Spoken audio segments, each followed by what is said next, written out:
Hi, everybody. My name is Marissa Cabito, and I'm the Senior Transition to Adulthood Program Advocate for CAPE Organization for Rights of the Disabled. Today, I'd like to talk to you about invisible disabilities.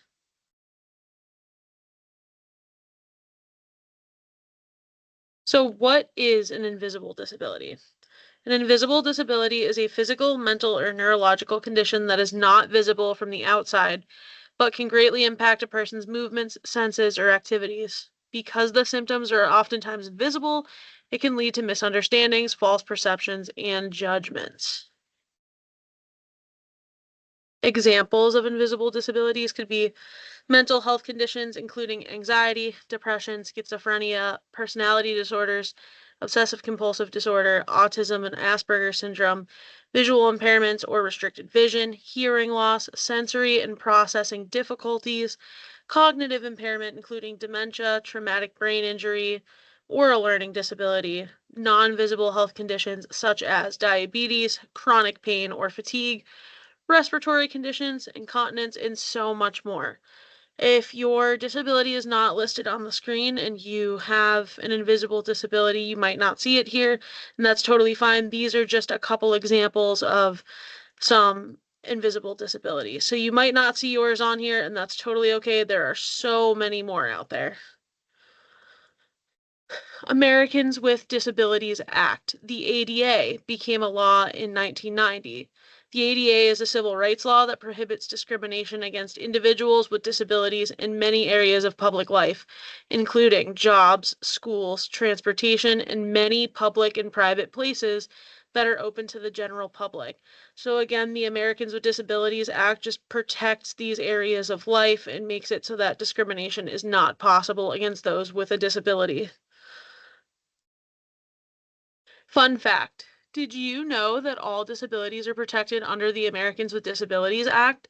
This means that even invisible disabilities are covered under the ADA.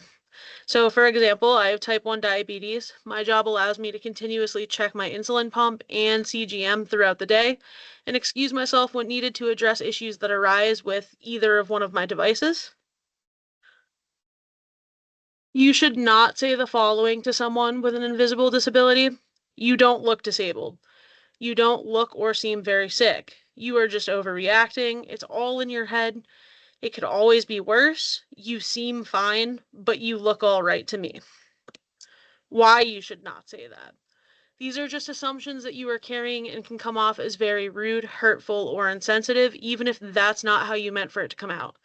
Invisible disabilities are disabilities too, and only the person with the disability knows how they are feeling and what they can and cannot do. If you are not the person experiencing the disability, it's best to leave comments like that out of discussion because you do not want to make somebody feel uncomfortable or poorly about themselves, their disability, or your relationship with the person you are speaking to.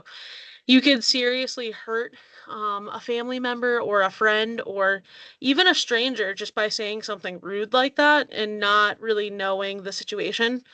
So I think that's always best to just not say stuff like that. Assistive technology. So what is assistive technology? AT is any item, piece of equipment, software program, or product or system that is used to increase, maintain, or improve the functional capabilities of persons or people with disabilities. So we see here that there is assistive technology for note taking, built-in accessibility, mind mapping and brainstorming, study skill aids, research tools, writing, organization and task management, vision, dictation, speech to text, speech recognition, time management, hearing, reading, communication, vision, and so much more. So examples of assistive technology. So for diabetes, again, as mentioned, I have an insulin pump and a continuous glucose monitor.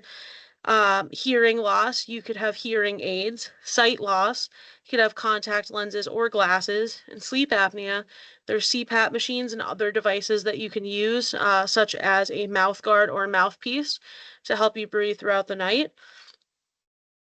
If you guys have any questions or want more information about the ADA, invisible disabilities, assistive technology, and how CORE can help, you can visit our website at www.cordcapecod.org, or you can reach out to me via email. I have my email listed as Marissa, Marissa, at cilcapecod.org. And I also have my phone number listed at 508-775-8300, extension 2123.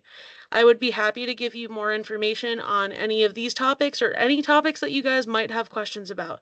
Thank you so much for watching my video today, guys, and I hope you have a great day.